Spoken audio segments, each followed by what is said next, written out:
Oi, Pro, tudo bom? Então, eu tô aqui pra fazer um vídeo pra falar um pouco sobre identidade nacional, né? E falar um pouco sobre folclore também, né, e tal. E folclore, né, por definição, ele é um conjunto de costumes, de lendas, provérbios, manifestações artísticas em geral, assim, preservado por um povo ou grupo populacional, que também é definido como a ciência das tradições, dos usos e da arte popular de um país ou região. O folclore são as mesmas coisas de sempre, assim. Ou seja, aquelas histórias que aprendemos desde crianças a entender o mundo à nossa volta, ao nosso redor. Porém, o folclore vai muito além disso. O folclore está presente em todos os lugares, sem exceções, sendo eles urbanos ou mais periféricos, assim. E a partir do folclore nós conseguimos nos comunicar e expressar o que sentimos. E dentro do folclore podemos citar inúmeras manifestações que são geradas a partir dele. Que uma delas são, sem sombra de dúvidas, é a música, assim. Que através da música nós somos capazes de disseminar várias ideias e sentimentos, assim.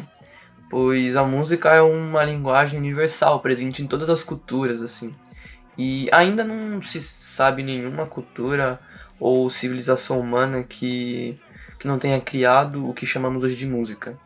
E um dos brasileiros que consegue utilizar a música de uma forma tão única é o nosso querido Tim Maia. E Sebastião, né, Rodrigues Maia, mais conhecido como o nome artístico, né, de Tim Maia, nasceu em 1942, na Barra da Tijuca, no Rio de Janeiro. Ele era um caçula de uma família com 12 filhos e tinha uma conexão muito forte com a música desde que tinha seus 14 anos, quando tocava violão na banda dos Tijucanos do Ritmo e posteriormente em sua banda com Roberto Carlos no grupo dos Sputniks, onde ele ainda era chamado de Tião Maia, né? E em 1959, aos seus 17 anos, ele viajou para os Estados Unidos, aprendeu inglês. Lá ele teve seu primeiro contato com o Sul, até ser preso e deportado de volta para o Brasil, né? Tem isso. E esse pode ser o ponto mais forte da vida do Tim Maia, né? Que com sua relação às raízes brasileiras, ele foi responsável pela sua introdução dos gêneros soul e funk na música popular brasileira, se tornando reconhecido como um dos maiores ícones da música do Brasil, sabe? E essa introdução de ritmo estrangeiro no Brasil foi apenas a faísca inicial que iria revelar por que Tim Maia é considerado por muitos profissionais um dos músicos mais geniais de todo o Brasil, assim. E outro fato é que ele não era um simples cantor, porque juntamente disso ele era também ator, compositor, produtor e até maestro. Cara bom, hein?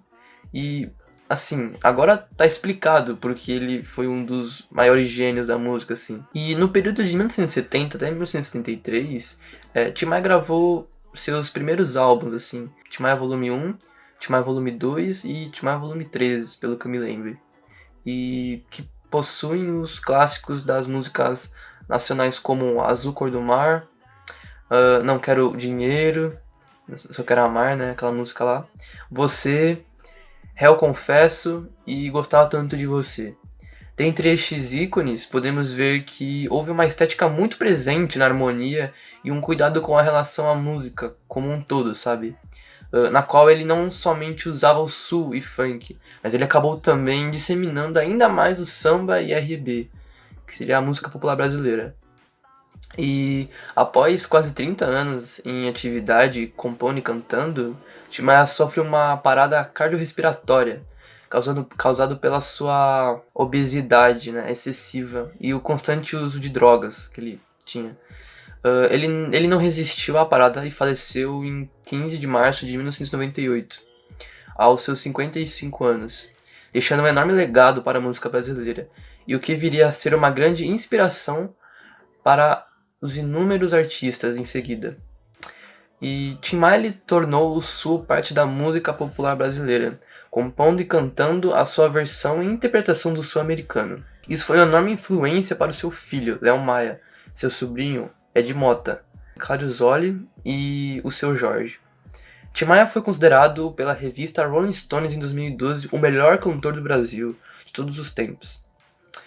E agora, saindo um pouco do mundo da música, podemos dizer que outra forma de disseminar cultura, assim como Tim Maia fez, é pelo mundo do cinema. Que o cinema, sem dúvida alguma, permite com que várias pessoas possam expressar seus sentimentos e ideias, Sem contar que um filme ou uma série sempre terá um público correspondente, mesmo ele sendo pequeno. Um dos cineastas brasileiros que conseguem espalhar seus ideais sem contar com os seus enredos maravilhosos é Fernando Meirelles. Fernando Ferreira Meirelles é um diretor, produtor e roteirista brasileiro mundialmente conhecido. Fernando nasceu em 1955 na cidade de São Paulo. Seu pai era médico e sempre o acompanhava em campanhas para países na África e na Ásia. Meirelles descobriu sua vocação quando ele ganhou uma câmera de seu pai para fazer pequenos trabalhos experimentais, assim. Ele cursou arquitetura na USP e seu trabalho de conclusão foi um filme, que deu sua primeira experiência da produção de uma longa-metragem. Mesmo tendo cursado arquitetura, ele seguiu sua vocação e criou o Olhar Eletrônico, uma produtora independente responsável pela série Castelo Rá-Tim-Bum, exibido na TV Cultura. Pouco tempo depois, essa produtora foi fechada para dar espaço para O2 Filmes, que produzia filmes publicitários assim. Como dito anteriormente, o diretor é muito bem reconhecido no mundo do cinema, principalmente pela direção do filme Cidade de Deus, uma adaptação do livro com o mesmo nome escrito pelo Paulo Lins, que o trouxe ao mercado internacional. Uma indicação para o Oscar de melhor diretor e abriu grandes oportunidades para outros cineastas brasileiros. O filme mostra o crescimento do crime organizado na favela e como ela se tornou uma das mais perigosas do Rio de Janeiro. Tudo narrado a partir da visão de Buscapé, protagonista do filme. Fernando tinha como seu principal objetivo, ao fazer o filme, mostrar para as pessoas a realidade da população que vive em situações precárias, como a do protagonista do filme. Algo que teve uma repercussão muito grande na época e repercute até hoje. O filme Cidade de Deus não foi importante somente para mostrar como o crime organizado ascendeu na Cidade de Deus, mas também por abrir portas para o cinema, né? E cineastas brasileiros para o exterior, como o próprio Meirelles, que dirigiu o filme Dois Papas indicados ao Oscar de melhor filme de 2020.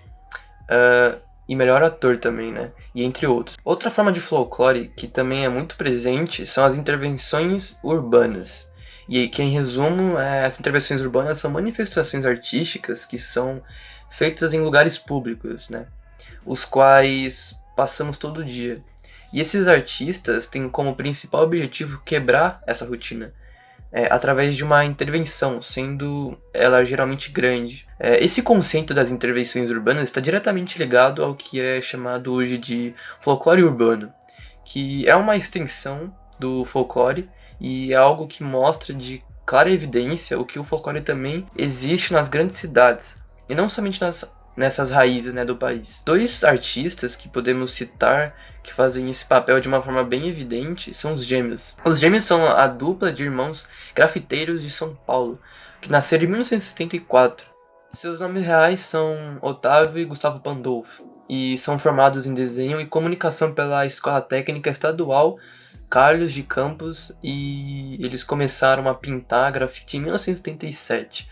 No bairro que cresceram. Eles se tornaram gradualmente uma das influências mais importantes da cena paulista. Esses artistas possuem uma grande influência sobre o Brasil, além de que eles são muito famosos. E com o apoio da família e a chegada da cultura hip hop no Brasil, nos anos 80, fizeram com que eles conseguissem encontrar uma conexão muito forte e direta com o público. Pois afinal, esse é o maior papel de um grafiteiro, né? O contato com o povo. Muitos profissionais acreditam que esse contato é essencial, uma vez que sem ele a obra não seria uma intervenção, mas sim somente uma pintura.